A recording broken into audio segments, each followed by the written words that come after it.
प्रिय मित्रों, क्या आपने कभी सोचा है कि वो दिन कब आएगा जब ये पूरी दुनिया थम जाएगी, जब धर्म पूरी तरह लुप्त हो जाएगा, जब पाप अपनी चरम सीमा पर होगा और जब एक रहस्यमय घुड़सवार प्रकट होगा? क्या वो दिन नजदीक है? क्या आप तैयार हैं उस अंत के लिए जिसे शास्त्रों ने हजारों साल पहले लिखा था? प्रिय मित्रों, आज की वीडियो में हमने पड़ताल की है कलयुग की, वह कलयुग जिसमें हम सब जी रहे हैं। इससे पहले 3 युग बीत चुके हैं, सतयुग, त्रेता युग और द्वापर युग। इन तीनों युगों का जिक्र हमारे धार्मिक ग्रंथों में मिलता है और वह भी पूरी काल गणना के साथ। तो क्या कलयुग के लिए भी ऐसी कोई काल गणना है? क्या कोई ऐसा समय है मित्रों जिसके बाद कलयुग का अंत होगा? इस सवाल पर हमारे वैदिक ग्रंथों में कल की अवतार की भविष्यवाणी मिलती है। कल की यानी भगवान विष्णु का 10वां अवतार। क्या इसी 10वें अवतार भगवान कल्कि के साथ कलयुग का अंत होगा? आइए मित्रों, इसके संकेतों को समझते हैं। शास्त्रों में लिखा है कि जब भगवान कल्कि सफेद घोड़े पर सवार होकर आएंगे, तब धरती पर प्रलय होगा। इस महाप्रलय के बाद एक नई सृष्टि का जन्म होगा। भगवान कल्कि के साथ एक नए युग की शुरुआत होगी। जैसा कि कलयुग से ठीक पहले द्वापर युग में भगवान श्री कृष्ण कह चुके हैं, यदा यदा हि धर्मस्य ग्लानिर्भवति भारत, अभ्युत्थानम अधर्मस्य तदात्मानं सृजाम्यहम्। मित्रों, इस श्लोक का अर्थ है, जब जब इस धरती पर धर्म की हानि होती है और अधर्म आगे बढ़ता है, तब तब ईश्वर का अवतार होता है। भगवान श्री कृष्ण ने स्वयं अर्जुन से कहा था कि अधर्म का नाश करने के लिए मैं धरती पर अवतार लेता हूं। 3 युगों सतयुग, त्रेतायुग और द्वापर युग में भगवान विष्णु के 9 अवतार हो चुके हैं। इन 9 अवतारों के नाम हैं मत्स्य अवतार, कूर्म अवतार, वराह अवतार, नृसिंह अवतार, वामन अवतार, परशुराम अवतार, श्री राम अवतार, श्री कृष्ण अवतार। 10वां अवतार कल के अवतार है, जो कलयुग के अंत में होगा। मान्यता है कि इस अवतार के साथ मित्रों सभी बुरे कर्मों और पापियों का नाश होगा। अगर पौराणिक मान्यताओं के हिसाब से देखें तो महाभारत की घटना द्वापर युग की मानी जाती है। इसके पुरातात्विक साक्ष्य के अनुसार द्वापर युग खत्म हुए करीब 5100 साल बीत चुके हैं। इसके बाद कलयुग शुरू हुआ। आज के अनुसार मित्रों कलयुग के 5121 साल बीत चुके हैं। हिंदू धर्म के प्राचीन ग्रंथ गरुड़ पुराण, विष्णु पुराण, अग्नि पुराण आदि में कलाओं का विस्तृत वर्णन किया गया है। इन ग्रंथों में कलयुग में स्त्रियों और पुरुषों के व्यवहार का भी वर्णन मिलता है। यदि आज का मनुष्य मित्रों इन ग्रंथों में किए गए कलयुग के वर्णन को पढ़ेगा तो वह भयभीत हो जाएगा। भगवान श्री कृष्ण ने हजारों वर्षों पहले जो वर्णन किया है, वह आज के समय में एक एक शब्द सत्य साबित होता दिखाई दे रहा है। गरुड़ जी के पूछने पर भगवान श्री कृष्ण ने कलयुग की भयावहता का वर्णन किया है। श्री कृष्ण ने कहा कि सतयुग, त्रेतायुग, द्वापर युग और कलयुग, इन चारों युगों में कलयुग सबसे छोटा और सबसे भयंकर है। जब कलयुग में पाप अपने चरम पर होगा और धर्म का संपूर्ण नाश हो जाएगा, तब एक भयंकर प्रलय इस सृष्टि का विनाश करेगी। मित्रों, बलवान व्यक्ति सबका स्वामी होगा, चाहे वह किसी भी कुल में जन्मा हो। सभी वर्णों से कन्याओं को ग्रहण करेगा। धोखा और पाखंड चरम पर होगा। जो झूठ और पाखंड करेगा मित्रों, वही श्रेष्ठ माना जाएगा। लोग मशीनी उपकरणों की पूजा करेंगे, उन्हें देवताओं से भी ऊपर स्थान मिलेगा। धर्म और उपवास के नियम टूटेंगे। लोग उपवास, व्रत, दान, तप सब अपने अनुसार करेंगे। धन का दिखावा बढ़ेगा। थोड़े से धन को पाकर लोग गर्व करेंगे। गाय का सम्मान घटेगा, केवल दूध के लिए पाली जाएगी। स्त्रियां सुंदर पुरुष की कामना करेंगी। पति और गुरु का सम्मान नहीं करेंगी। वृद्ध जनों की सेवा नहीं होगी। संयम का अभाव रहेगा। प्राकृतिक आपदाएं और रोग बढ़ेंगे। योग और तपस्या का अभाव होगा। कम उम्र में ही मृत्यु होगी। अंत में महिलाएं कम उम्र में गर्भवती होंगी। पेड़ पौधे नष्ट हो जाएंगे और केवल शमी का वृक्ष बचेगा। मित्रों, पुराणों में कलयुग का यही भयावह वर्णन किया गया है। क्या आपको लगता है कि आज के समय में यह सब घटित हो रहा है? भगवान श्री कृष्ण ने बताया है कि कलयुग का अंत कैसे होगा। आज के इस वीडियो के माध्यम से हम जानेंगे कलयुग के क्या लक्षण हैं, स्त्री और पुरुष कैसे होंगे, उनकी आयु कितनी होगी, कलयुग का अंत किस प्रकार से होगा और अभी कितना समय बाकी है। तो चलिए मित्रों, बिना देरी किए जान लेते हैं। महाभारत युद्ध की समाप्ति के पश्चात जब धर्मराज युधिष्ठिर हस्तिनापुर के सिंहासन पर आसीन हुए तो उनके मन में सृष्टि के भविष्य को लेकर अनेक चिंताएं उठने लगीं। द्वापर युग अब समाप्त होने की कगार पर था और कलयुग के आगमन के संकेत मिलने लगे थे। युधिष्ठिर यह सोचकर व्याकुल हो उठे कि कलयुग में मानव जीवन का क्या होगा और धर्म की क्या स्थिति रहेगी। अपने मन की इस चिंता का समाधान पाने के लिए उन्होंने अपने चारों भाइयों भीम, अर्जुन, नकुल और सहदेव के साथ भगवान श्री कृष्ण के पास जाने का निश्चय किया। इस प्रकार विचार करके सभी पांडव द्वारका की ओर प्रस्थान करने लगे। वे पवित्र नगरी द्वारका पहुंचे, जहां श्री कृष्ण ने उनका प्रेम पूर्वक स्वागत किया। श्री कृष्ण के पास पहुंचते ही युधिष्ठिर ने उनके चरणों में प्रणाम किया और कहा, हे केशव, आपको बारंबार नमस्कार है। श्री कृष्ण मुस्कुराते हुए बोले, हे महाराज युधिष्ठिर, द्वारका नगरी में आपका हार्दिक स्वागत है। कहिए, मैं आपकी किस प्रकार से सहायता कर सकता हूं।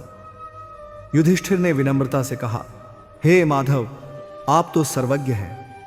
द्वापर युग अब समाप्त होने को है और कलयुग के संकेत स्पष्ट रूप से दृष्टिगोचर हो रहे हैं। मैं यह जानना चाहता हूं कि कलयुग में मानव का स्वभाव और आचरण कैसा होगा, वह किस प्रकार के कर्म करेगा और मोक्ष प्राप्ति के लिए उसे कौन कौन से प्रयास करने होंगे। श्री कृष्ण ने गहराई से मुस्कुराते हुए उत्तर दिया, हे धर्मराज, आपकी जिज्ञासा अत्यंत उचित है। कलयुग के प्रभावों को समझना निसंदेह महत्वपूर्ण है, परंतु इसका उत्तर मैं आपको सीधे नहीं दे सकता। इसके लिए आपको और आपके भाइयों को कुछ विशेष अनुभव प्राप्त करने होंगे।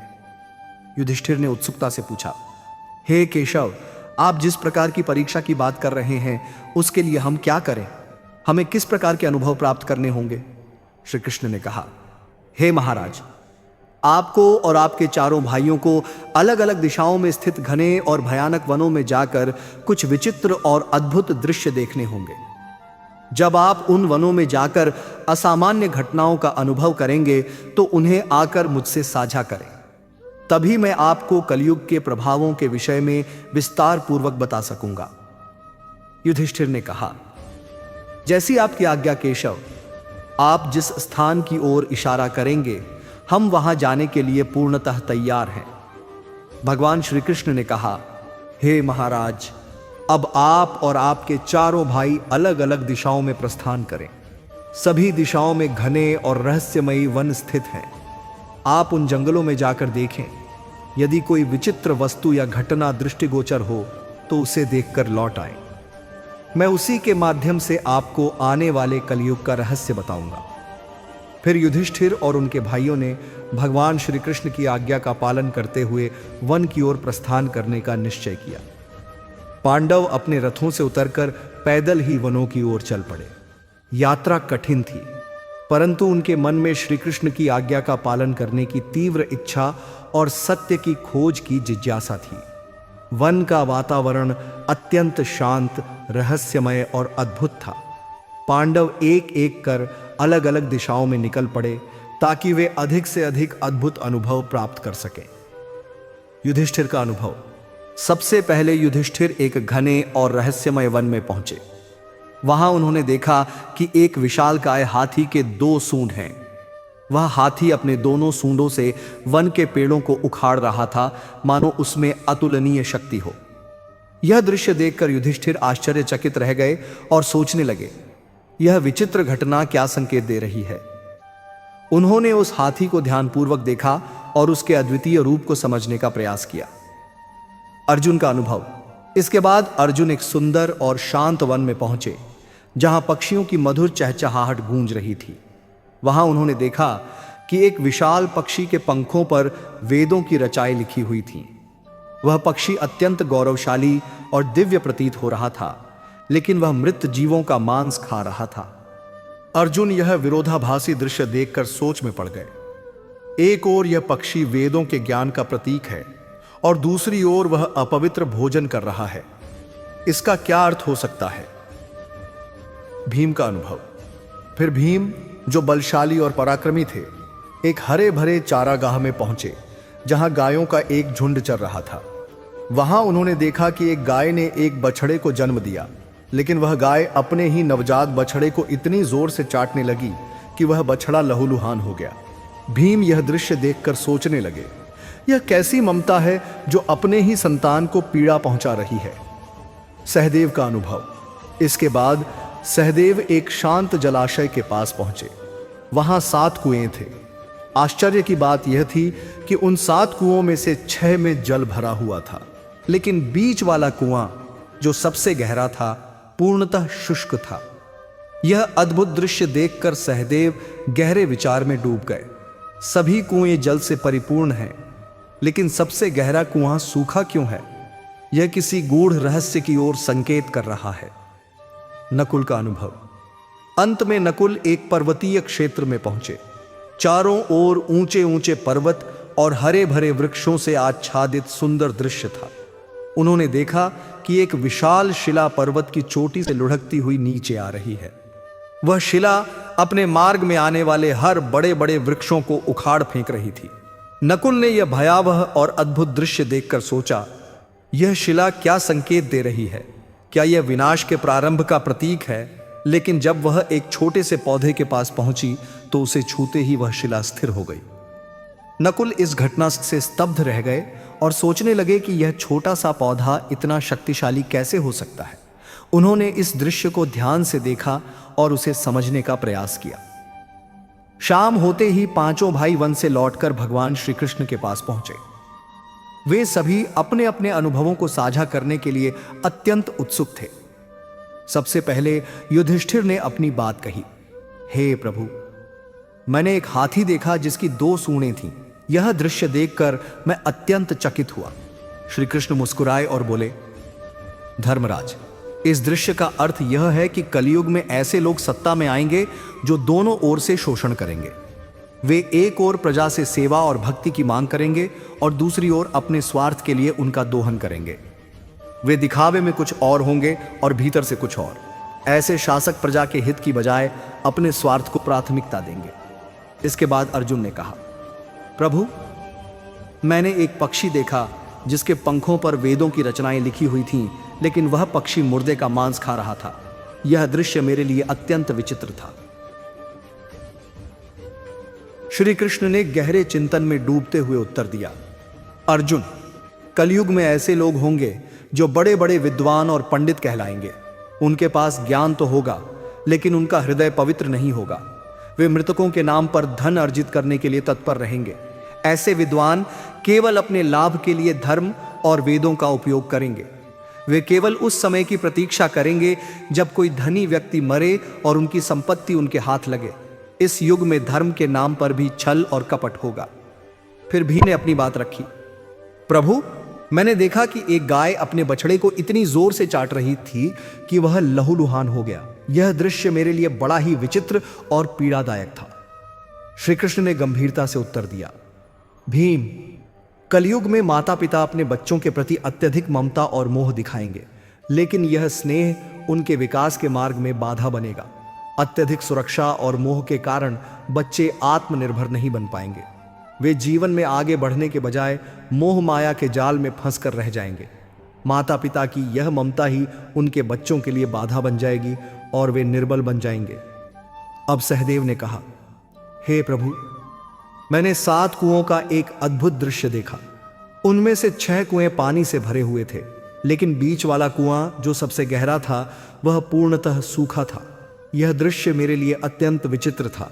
श्री कृष्ण ने उत्तर दिया, सहदेव, कलयुग में ऐसे लोग होंगे जो दिखावे में बड़े धनाढ्य और संपन्न होंगे।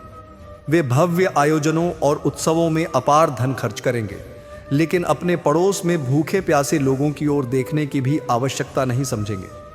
वे केवल अपने स्वार्थ और आनंद के लिए धन का उपयोग करेंगे। यह युग स्वार्थ और संवेदनहीनता का होगा, जहां धन का सही उपयोग नहीं होगा। अंत में नकुल ने अपनी बात कही, प्रभु, मैंने देखा कि एक विशाल शिला पहाड़ से लुढ़कती हुई नीचे आ रही थी। वह अपने रास्ते में आने वाले बड़े बड़े वृक्षों को उखाड़ कर फेंक रही थी, लेकिन जब वह एक छोटे से पौधे के पास पहुंची तो उसे छूते ही स्थिर हो गई। यह दृश्य मेरे लिए अत्यंत आश्चर्यजनक था। श्री कृष्ण ने गंभीर स्वर में उत्तर दिया, नकुल, कलयुग में मनुष्य का पतन बड़े बड़े धन और संपत्तियों से नहीं रुकेगा। उसका जीवन भौतिक सुख सुविधाओं में उलझकर उखड़ जाएगा। लेकिन यदि मनुष्य अपने हृदय में भगवान का नाम और सच्ची भक्ति धारण कर लेता है तो वह पतन के मार्ग से बच सकता है। हरि नाम का छोटा सा पौधा भी जीवन को संभाल सकता है, जबकि बड़े बड़े वृक्ष जैसे धन और सत्ता उसे नहीं बचा पाएंगे। यही कलयुग का सबसे बड़ा सत्य होगा। भगवान श्री कृष्ण के इन गहन उत्तरों को सुनकर पांचों पांडव गहन विचार में पड़ गए। उन्होंने कलयुग के भविष्य की एक झलक देख ली थी और यह समझ लिया कि इस युग में मनुष्य का स्वभाव और आचरण किस प्रकार बदल जाएगा। वे समझ गए कि इस युग में धर्म और सत्य का पालन करना कितना कठिन होगा, लेकिन यदि वे सच्ची भक्ति और भगवान के नाम का आश्रय लें तो वे इस पतन से अवश्य बच सकते हैं। इसके पश्चात पितामह भीष्म ने भी कलयुग के बारे में कुछ भविष्यवाणियां की। कलयुग में लोग अपने माता पिता की सेवा नहीं करेंगे। संपत्ति के लालच में वे अपने ही माता पिता को घर से निकाल देंगे और विषय वासनाओं में लिप्त हो जाएंगे। लोग पराई स्त्रियों पर बुरी दृष्टि डालेंगे और सदैव काम वासना से भरे रहेंगे। यह सब सुनकर पांडवों ने कलयुग की एक और गहरी झलक प्राप्त की और यह जान लिया कि इस युग में मानव का पतन कितना गहरा हो सकता है। उन्होंने यह भी जाना कि धर्म और सत्य के मार्ग पर चलते हुए ही वे इस युग की कठिनाइयों का सामना कर सकते हैं। एक ही स्त्री कई पुरुषों से विवाह करेगी, यह स्थिति समाज में नैतिकता और सदाचार के ह्रास का प्रतीक है। इसके अलावा लोग पूजा पाठ, श्राद्ध, अंतिम संस्कार, मुंडन और विवाह जैसे धार्मिक और सांस्कृतिक कार्यों का परित्याग कर देंगे। जल के अभाव के कारण लोग स्नान भी नहीं करेंगे और अशुद्ध ही रहेंगे। कलयुग के अंत में लोग केवल मांसाहार का ही सेवन करेंगे और कोई भी सात्विक आहार ग्रहण नहीं करेगा।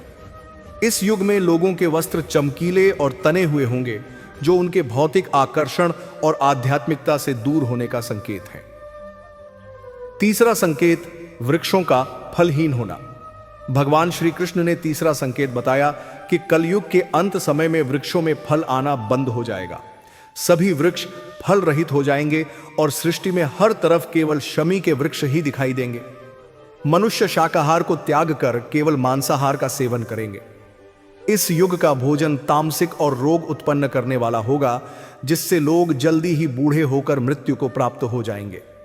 कलयुगी मनुष्य गाय की पूजा करना बंद कर देंगे और गायों को केवल दूध और मांस के लिए पाला जाएगा। यह संकेत समाज में धर्म, नैतिकता और प्रकृति के प्रति सम्मान की कमी का प्रतीक है। चौथा संकेत, अल्पवृष्टि। श्री कृष्ण ने चौथे संकेत के रूप में कहा कि कलयुग के अंत समय में अल्पवृष्टि होगी, अर्थात बहुत ही कम बारिश होगी। खेतों में अनाज नहीं उगेगा और धान्य का आकार बहुत छोटा हो जाएगा। फलों में रस भी उत्पन्न नहीं होगा। मनुष्य भूख और प्यास के कारण तड़प कर मरने लगेंगे। इस स्थिति में मनुष्य को केवल बकरियों का दूध ही प्राप्त होगा। यह संकेत समाज में प्राकृतिक संसाधनों की कमी और जीवन की कठिनाइयों को दर्शाता है। पांचवा संकेत, 7 सूर्य और प्रलय। अंत में भगवान श्री कृष्ण ने सबसे भयानक संकेत का वर्णन किया। उन्होंने कहा कि जब कलयुग का अंत निकट होगा तब भगवान विष्णु सूर्य की किरणों में विराजमान होकर पृथ्वी का संपूर्ण जल सोख लेंगे। आकाश में चारों तरफ 7 सूर्य दिखाई देंगे। इन सभी सूर्य के प्रभाव से संपूर्ण सृष्टि जलकर खाक हो जाएगी। तत्पश्चात रुद्र रूपी भगवान विष्णु संपूर्ण संसार को दग्ध करके अपने श्वास से मेघ को उत्पन्न करेंगे। यह मेघ भयंकर गर्जना करते हुए अगले 100 वर्षों तक आकाश से जल की वर्षा करेंगे, जिससे सृष्टि की वह भयंकर अग्नि शांत हो जाएगी। अग्नि शांत होने पर यह मेघ संपूर्ण जगत को जल में डुबो देंगे, जिससे संपूर्ण सृष्टि का अंत हो जाएगा। श्री कृष्ण ने गरुड़ जी से कहा, यह दृश्य इतना विनाशकारी और भयावह होगा कि समस्त संसार जलकर राख हो जाएगा। संपूर्ण जगत का ध्वंस होगा, लेकिन यह केवल एक अंत नहीं है, बल्कि एक नई शुरुआत का आकर्षक संकेत भी है। जब सृष्टि अपने विनाश को प्राप्त कर लेगी, तब भगवान अपनी इच्छा मात्र से एक नई सृष्टि की रचना करेंगे। यह सृष्टि पहले से अधिक शुद्ध, पवित्र और दिव्य होगी, जहां धर्म, सत्य और आध्यात्मिकता का पुनः उत्थान होगा। यह एक चक्र है, सृष्टि, पालन और संहार। जब एक युग का अंत होता है तो यह किसी नए युग की शुरुआत के लिए मार्ग प्रशस्त करता है। ये हमें यह समझाता है कि हर अंत एक नई शुरुआत का आकर्षण भी है और इस नई सृष्टि में वही जीवित रहेंगे जिन्होंने धर्म और सत्य का पालन किया है। इस प्रकार से कलयुग का अंत होगा और फिर परमात्मा अपनी इच्छा मात्र से पुनः सृष्टि की रचना करेंगे। यह ज्ञान हमें सिखाता है कि कलयुग की कठिनाइयों और चुनौतियों के बावजूद हमें सच्चे धर्म और भगवान के नाम का आश्रय लेना चाहिए। इसी में हमारा कल्याण है। सतयुग में राजा हरिश्चंद्र हुए थे। वे हरिश्चंद्र जिन्होंने सत्य के लिए अपने परिवार का और अंत में खुद का बलिदान भी दे दिया था। त्रेता युग में धर्म के 3 पैर थे। इस युग में पाप थोड़ा बहुत होता था, पर सतयुग से थोड़ा ज्यादा और पुण्य सतयुग से थोड़ा कम होता था। इस युग में विष्णु का वामन और राम अवतार हुए थे। असुर राज बलि ने 3 पग में धरती दान कर दी, जबकि राक्षस राज रावण ने सीता का अपहरण करने के बाद उन्हें छुआ तक नहीं। द्वापर युग में आधे मनुष्य पापी और आधे पुण्यात्मा थे। जितने पाप होते थे उतने ही पुण्य भी हो जाते थे। इसी युग में महाभारत का युद्ध हुआ था। यह युद्ध धर्म का युद्ध था। कृष्ण ने धर्म की रक्षा की थी। अब कलिकाल यानी कलयुग आया है, जिसमें धर्म का कोई नाम और निशान नहीं है। धर्म अब पंगु बन गया है। इस युग में मनुष्य पाप अधिक करता है और पुण्य न के बराबर है। वर्तमान में देखा जा रहा है कि पुण्य कहीं बचा ही नहीं है। अब तो चारों तरफ पाप ही पाप नजर आता है। अगर कोई इंसान थोड़ा बहुत दान पुण्य करता है तो वह उसका भी प्रचार इस तरह से करता है जैसे उसने कोई बहुत बड़ा एहसान किया हो। इस युग में यज्ञों की पूजा नहीं बल्कि अपमान किया जाएगा। इतनी बीमारियां आएंगी जिनका कोई इलाज संभव नहीं होगा। कलयुग का कालखंड सबसे छोटा माना गया है और इसमें भगवान विष्णु का 10वां अवतार कल्कि होगा। वर्तमान समय में कलयुग ही चल रहा है। विष्णु पुराण में कहा गया है कि कलयुग में पाप इतना अधिक होगा कि सृष्टि का संतुलन बिगड़ जाएगा।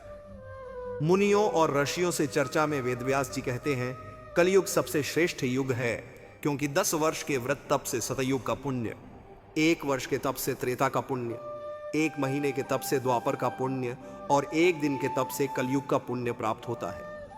इस तरह व्रत और तप के फल की प्राप्ति के लिए कलयुग ही सबसे श्रेष्ठ समय है। श्री कृष्ण कहते हैं कि कलयुग में ऐसे लोग होंगे जो दोनों ओर से शोषण करेंगे। वे कुछ और कहेंगे, कुछ और करेंगे। मन और कर्म अलग होंगे। ऐसे लोग महान ज्ञानी कहलाएंगे, पर आचरण राक्षसी होगा। कई पंडित और विद्वान केवल संपत्ति पाने के लिए ही दूसरों की मृत्यु का इंतजार करेंगे। कलयुग का मनुष्य शिशु जैसा हो जाएगा। मां का बच्चों से इतना मोह होगा कि विकास का अवसर नहीं मिलेगा। ज्यादा प्यार मिलने से बच्चे बिगड़ेंगे। अगर बेटा साधु बनेगा तो हजारों लोग उसके दर्शन करेंगे, पर परिवार रोएगा कि जीवन बर्बाद हो गया। ममता बच्चों को मोह में बांधकर उनका जीवन खत्म कर देगी। अंत में वे अनाथ रहेंगे। अमीर लोग बच्चों की शादी, मकान, आयोजनों पर लाखों खर्च करेंगे, भूखे की परवाह नहीं। मदिरा, मांस, व्यसनों पर खर्च खूब होगा, पर किसी के आंसू नहीं देखेंगे। कलयुग में मनुष्य पतित होगा, पर हरि नाम और हरि कीर्तन से पतन रुकेगा।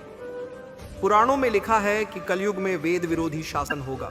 झूठ, आलोचना और धर्महीनता फैलेगी। ये विधर्मी भारत को बर्बाद कर देंगे। ब्राह्मण संस्कार शून्य होंगे, राजा शूद्र तुल्य। मूर्ख लोग धर्म पर प्रश्न उठाएंगे और पुराणों का अपमान करेंगे।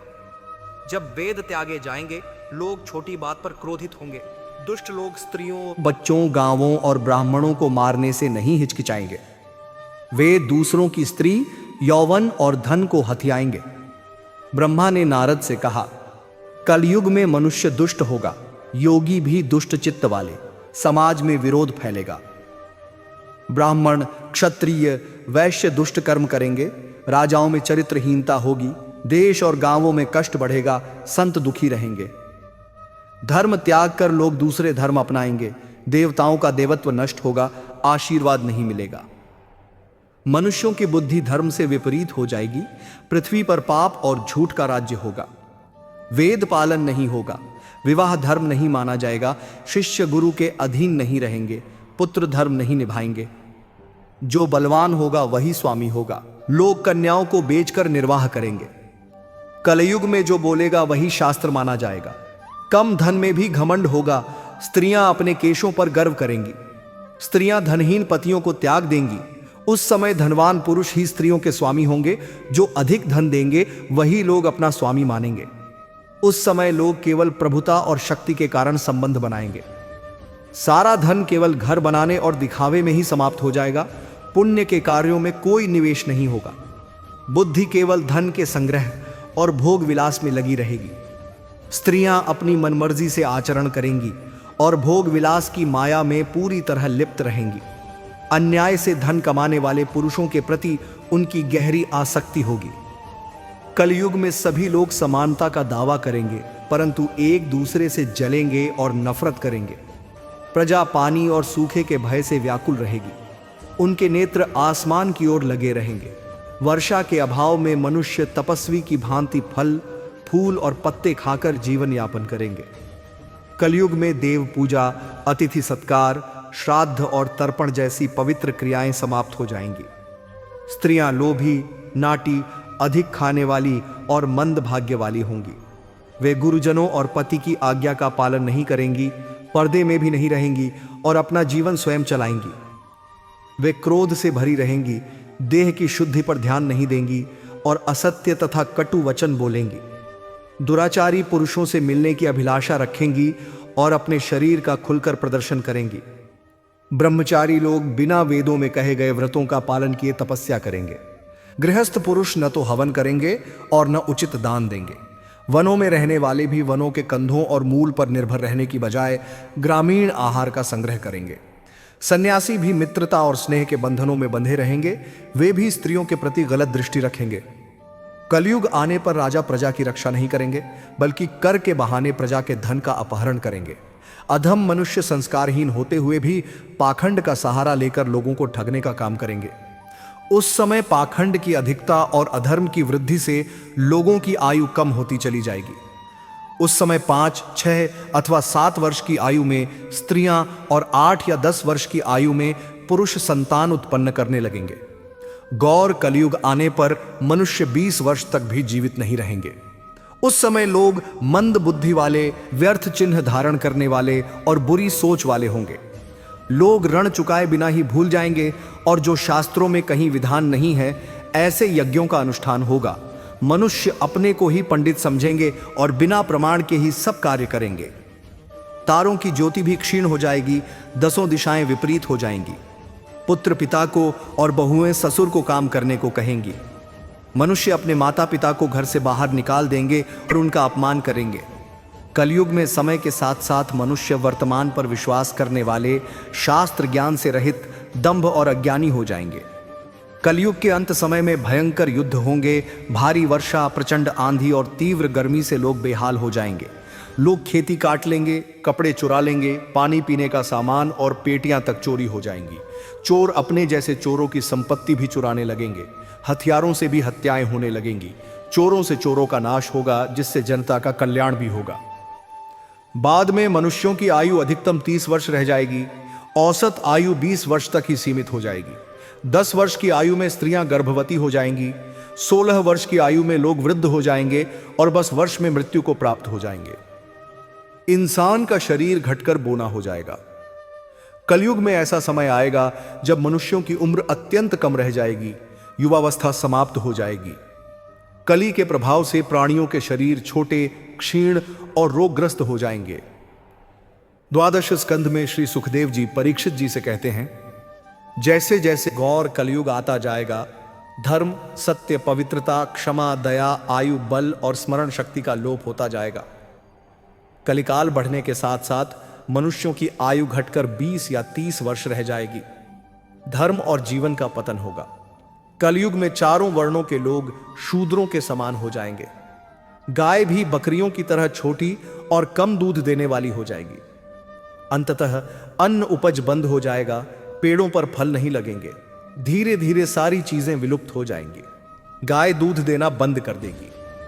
स्त्रियां कठोर स्वभाव वाली, कटु वचन बोलने वाली और पति की आज्ञा न मानने वाली होंगी। जिसके पास धन होगा, स्त्रियां उसी के साथ रहेंगी। मनुष्यों का स्वभाव गधों जैसा हो जाएगा। धर्म और कर्म का लोप हो जाएगा। मनुष्य अहितकारी, नास्तिक और चोर बन जाएंगे। कलयुग में समाज हिंसक हो जाएगा। जो लोग बलवान होंगे उनका ही शासन चलेगा। मानवता नष्ट हो जाएगी, रिश्ते समाप्त हो जाएंगे, एक भाई दूसरे का शत्रु बन जाएगा, जुआ और हिंसा ही धर्म समझा जाएगा।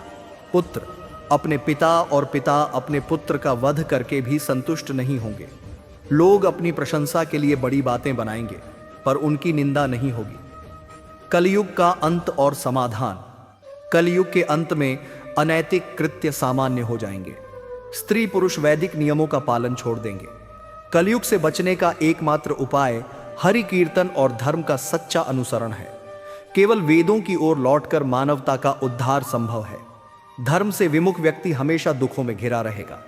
धर्म, सत्य, स्वच्छता, सहिष्णुता, दया, आयु, बल और स्मरण शक्ति ह्रासित होंगे। अधिक धनवान ही श्रेष्ठ माना जाएगा। कानून और न्याय शक्ति के आधार पर लागू होंगे। कलयुग में पुरुष और स्त्री साथ रहेंगे। व्यापार में सफलता छल कपट पर निर्भर होगी। पहले के ब्राह्मण शरीर पर कई वस्त्र धारण करते थे, पर अब केवल एक धागा पहनकर ब्राह्मण होने का दावा करेंगे। चालाक और स्वार्थी व्यक्ति विद्वान माना जाएगा। धनहीन अधर्मी और अपवित्र समझे जाएंगे। विवाह केवल समझौता होगा। लोग स्नान करके ही शुद्धता समझेंगे। पेट भरना मुख्य लक्ष्य होगा।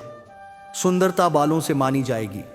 भ्रष्ट लोग सत्ता के लिए एक दूसरे को मारेंगे। अकाल और करों से लोग पत्ते, जड़, मांस, जंगली शहद, फल, फूल और बीज खाने को मजबूर होंगे। सूखा, ठंड, गर्मी, बारिश, हवा, बर्फ लोगों को अत्यधिक परेशान करेंगे। गोस्वामी तुलसीदास के रामचरितमानस के अनुसार ब्रह्मा और शिव के नेतृत्व में देवताओं ने विष्णु से अवतार की प्रार्थना की, पर वे वैकुंठ या क्षीर सागर नहीं गए। भगवान राम को सूक्ष्म अग्नि की तरह प्रकट होने के लिए प्रार्थना की गई, जैसा शिव ने कहा था। भगवान ने आश्वासन दिया कि उनका अवतार होगा। मनु और शतरूपा ने घोर तपस्या की। ब्रह्मा, विष्णु और शिव बार बार संपर्क करते रहे, पर दंपति चाहते थे कि परम ब्रह्म स्वयं प्रकट होकर आशीर्वाद दें। वे शिव के हृदय में बसे स्वरूप को पाना चाहते थे, जिसे योगी ध्यान करते हैं और जो भूसुंडी की अंतरात्मा में भक्ति महासागर में तैरता है। ज्ञान, योग और भक्ति के रूप में स्वयं प्रकट होकर आशीर्वाद देने के लिए तपस्या कर रहे थे। इसी प्रकार श्रीमद् भागवत में वेदव्यास ने संसार के नियंतापूर्ण ब्रह्म का सत्य जानने की प्रतिज्ञा की। तुलसीदास के अनुसार राम मात्र प्रण सर्वोच्च ईश्वर के अवतार नहीं है और वे व्यास के लिए कृष्ण नहीं। इस दृष्टिकोण को समझाने के लिए उन्होंने अनेक घटनाएं वर्णित की हैं। रिश्ते समाप्त हो जाएंगे। एक भाई दूसरे भाई का शत्रु बन जाएगा। जुआ और हिंसा ही धर्म समझा जाएगा। पुत्र अपने पिता का और पिता अपने पुत्र का वध करके भी संतुष्ट नहीं होंगे। लोग अपनी प्रशंसा के लिए बड़ी बड़ी बातें बनाएंगे, लेकिन उनकी निंदा नहीं होगी। कलयुग का अंत और समाधान। कलयुग के अंत में सभी अनैतिक कृत्य सामान्य हो जाएंगे। स्त्री और पुरुष वैदिक नियमों का पालन करना छोड़ देंगे। अंततः कलयुग से बचने का एकमात्र उपाय हरि कीर्तन और धर्म का अनुसरण होगा। वेदों की ओर लौटकर ही मानवता बच सकती है। जो व्यक्ति धर्म से विमुख रहेगा वह हमेशा दुख और संकटों में घिरा रहेगा। धर्म, सत्य, स्वच्छता, सहिष्णुता, दया, आयु, बल और स्मरण शक्ति का क्रमशः ह्रास होगा। जिसके पास जितना अधिक धन होगा वही सबसे श्रेष्ठ माना जाएगा। कानून और न्याय केवल शक्ति के आधार पर लागू किए जाएंगे। कलयुग में पुरुष और स्त्री साथ साथ रहेंगे और व्यापार में सफलता छल पर निर्भर करेगी। पहले के समय में जो ब्राह्मण रहते थे वे अपने शरीर पर बहुत कुछ धारण करते थे, पर कलयुग में वे केवल एक धागा पहनकर अपने ब्राह्मण होने का दावा करेंगे। जो व्यक्ति बहुत चालाक और स्वार्थी होगा वह इस युग में बहुत विद्वान माना जाएगा। इस युग में जिस व्यक्ति के पास धन नहीं होगा वह अधर्मी, अपवित्र और बेकार माना जाएगा। विवाह केवल एक समझौता होगा। लोग स्नान करके समझेंगे कि वे अंतरात्मा से भी शुद्ध हो गए हैं। पेट भरना लोगों का मुख्य लक्ष्य हो जाएगा। यह माना जाएगा कि मनुष्य की सुंदरता उसके बालों से होती है। पृथ्वी भ्रष्ट लोगों से भर जाएगी और लोग सत्ता हासिल करने के लिए एक दूसरे को मारेंगे। अकाल और अत्यधिक करों के कारण लोग पत्ते, जड़, मांस, जंगली शहद, फल, फूल और बीज खाने को मजबूर हो जाएंगे। जब सूखा पड़ेगा, ठंड, हवा, गर्मी, बारिश और बर्फ यह सब लोगों को बहुत परेशान करेंगे। गोस्वामी तुलसीदास के रामचरितमानस के अनुसार ब्रह्मा और शिव के नेतृत्व में सभी देवता भगवान विष्णु से अवतार लेने की प्रार्थना करने के लिए ना तो वैकुंठ गए और ना ही क्षीर सागर, किंतु भगवान राम को सूक्ष्म अग्नि की तरह उपस्थित होने के लिए, जैसा कि भगवान शिव ने सलाह दी थी, वहीं से उन्होंने प्रार्थना की। भगवान ने उन्हें आश्वासन दिया कि उनका अवतार होगा। आगे बताया गया है कि मनु और शत्रुपा ने इसके लिए घोर तपस्या की। ब्रह्मा, विष्णु और शिव ने उनसे बार बार संपर्क किया, किंतु दंपति ने जोर देकर यही कहा कि वे चाहते हैं कि परम ब्रह्म स्वयं प्रकट होकर उन्हें आशीर्वाद दें। वे ब्रह्मा, विष्णु और शिव के आश्वासन से कदापि संतुष्ट नहीं हुए। वे उस स्वरूप को पाना चाहते थे जो शिव के हृदय में बसता है, जिसके बारे में महान योगी ध्यान करते हैं और जो भूसुंडी की अंतरात्मा के भक्ति महासागर में हंस की तरह तैरता है। ज्ञान, योग और भक्ति तीनों के रूप में स्वयं प्रकट होकर उन्हें आशीर्वाद देने के लिए ही वे तपस्या कर रहे थे। इसी प्रकार श्रीमद् भागवत में वेदव्यास ने संसार के नियंता पूर्ण ब्रह्म के सत्य का पता लगाने के लिए प्रतिज्ञा की। तुलसीदास के अनुसार राम मात्र प्रण सर्वोच्च ईश्वर के अवतार नहीं है और न ही वे व्यास के लिए कृष्ण। इस दृष्टिकोण को समझाने के लिए तुलसीदास ने अनेक घटनाओं का उल्लेख किया है। उनके अनुसार जब राम रावण द्वारा सीता के अपहरण विलाप कर रहे थे, उस समय अगस्त्य के आश्रम से लौटते हुए शिव और सती वहां से गुजरे। सती ने राम के विलाप को एक साधारण मनुष्य की तरह देखा और उन्हें सर्वोच्च देवता मानने के लिए तैयार नहीं। उनके अनुसार जब राम रावण द्वारा सीता के अपहरण पर विलाप कर रहे थे, उस समय अगस्त्य के आश्रम से लौटते हुए शिव और सती वहां से गुजरे। सती ने राम के विलाप को एक साधारण मनुष्य की तरह देखा और उन्हें सर्वोच्च देवता मानने के लिए तैयार नहीं हुई। सती ने राम की शक्ति की परीक्षा लेने का निर्णय किया और स्वयं सीता का रूप धारण कर लिया। इस घटना ने भगवान शिव को इतना आहत कर दिया कि उन्होंने सती का त्याग कर दिया। उन्होंने तब तक सती को स्वीकार नहीं किया जब तक वे पार्वती के रूप में पुनः जन्म नहीं ले लेती। इस प्रकार श्रीमद् भागवत और रामचरितमानस दोनों का केंद्रीय विषय यह है कि भगवान राम और कृष्ण परम ब्रह्म के अवतार हैं। भारतीय दार्शनिक दृष्टिकोण के अनुसार भगवान तीन प्रकार के होते हैं। 1. निर्गुण निराकार वेदांत उपासना का अव्यक्त ब्रह्म। 2. निर्गुण साकार सांख्य और योग दर्शन का ईश्वर। 3. सगुण साकार परम ब्रह्म परमेश्वर का लोक अवतार। वे उस स्वरूप को पाना चाहते थे जो शिव के हृदय में बसता है, जिसके बारे में महान योगी ध्यान करते हैं और जो भूसुंडी की अंतरात्मा के भक्ति महासागर में हंस की तरह तैरता है। ज्ञान, योग और भक्ति तीनों रूपों में स्वयं प्रकट होकर उन्हें आशीर्वाद देने के लिए ही वे तपस्या कर रहे थे। इसी प्रकार श्रीमद् भागवत में वेदव्यास ने संसार के नियंता पूर्ण ब्रह्म के सत्य का पता लगाने के लिए प्रतिज्ञा की। तुलसीदास के अनुसार राम मात्र प्रण सर्वोच्च ईश्वर के अवतार नहीं है और ना ही वे वेदव्यास के लिए कृष्ण हैं। इस दृष्टिकोण को समझाने के लिए तुलसीदास ने अनेक घटनाओं का उल्लेख किया है। उनके अनुसार जब राम रावण द्वारा सीता के अपहरण पर विलाप कर रहे थे, उस समय अगस्त्य के आश्रम से लौटते हुए शिव और सती वहां से गुजरे। सती ने राम के विलाप को एक साधारण मनुष्य की तरह देखा और उन्हें सर्वोच्च देवता मानने के लिए तैयार नहीं हुई। सती ने राम की शक्ति की परीक्षा लेने का निर्णय किया और स्वयं सीता का रूप धारण कर लिया। इस घटना से भगवान शिव इतने आहत हुए कि उन्होंने सती का त्याग कर दिया। जब तक सती ने पार्वती के रूप में पुनः जन्म नहीं लिया, शिव ने उन्हें स्वीकार नहीं किया। इस प्रकार श्रीमद् भागवत और रामचरितमानस का मूल उद्देश्य यह स्थापित करना है कि भगवान राम और कृष्ण परम ब्रह्म के अवतार हैं। वेदांत के अनुसार पहली श्रेणी का ईश्वर निर्गुण निराकार ब्रह्म किसी को प्रत्यक्ष उपलब्ध नहीं है। वह अपनी माया से ईश्वर, जीव और संसार के रूप में प्रकट होता है। उसकी माया का सात्विक पक्ष ईश्वर, राजसिक पक्ष जीव और तामसिक पक्ष अचेतन जगत की रचना करता है। दूसरे प्रकार का ईश्वर परमात्मा के रूप में विभिन्न रूपों और अवतारों में विद्युत या अग्नि की तरह अनुभव किया जा सकता है। वह पहली श्रेणी के परम ब्रह्म की सभी विशेषताओं को समाहित करता है। यह सर्वविदित है कि श्री कृष्ण भगवान के अवतार के रूप में आए, इसमें कोई संशय नहीं है। भगवान अधर्म के नाश और धर्म की स्थापना के लिए अवतार लेते हैं। महाभारत के अनेक प्रसंग इसके प्रमाण हैं। कौरव पांडवों के साथ बचपन से दुर्व्यवहार करते थे। उन्होंने कुलवधु द्रौपदी का अपमान किया और धर्म की सारी सीमाएं पार कर दी। राजा धृतराष्ट्र पुत्र मोह में इस कदर अंधे हो गए थे कि उनकी बुद्धि भी भ्रष्ट हो गई थी। संजय, विदुर और भीष्म पितामह ने युद्ध टालने का प्रयास किया, किंतु कौरवों का अभिमान उन्हें अधर्म के मार्ग पर ले गया। भगवान ने केवल कौरवों को नहीं बल्कि अधर्म को नष्ट करने के लिए अवतार लिया। महाभारत के युद्ध के बाद पांडवों ने धर्म की नीति पर कार्य किया और भगवान द्वारा दिखाए गए मार्ग पर चलते हुए धर्म को जीवित रखा। अंत में इस घोर कलयुग से बचने का एकमात्र उपाय यह है कि व्यक्ति को वेदों की ओर लौटना चाहिए और हर समय हरि कीर्तन करके स्वयं को सुरक्षित रखना चाहिए। जो व्यक्ति धर्म से विमुख होकर रहेगा वह कहीं भी कभी भी अकाल मृत्यु को प्राप्त करेगा या हर समय दुख और संकटों से घिरा रहेगा। प्रिय मित्रों, यदि आप इस कलयुग से बचना चाहते हैं तो वेदों की शरण लें, हरि का स्मरण करें और धर्म के मार्ग पर चलें। यही जीवन का सार है। तो गलत लोगों से दूरी बनाए रखें, भजन कीर्तन करते रहें और श्रीमद् भागवत तथा गीता का नियमित पाठ अवश्य करें।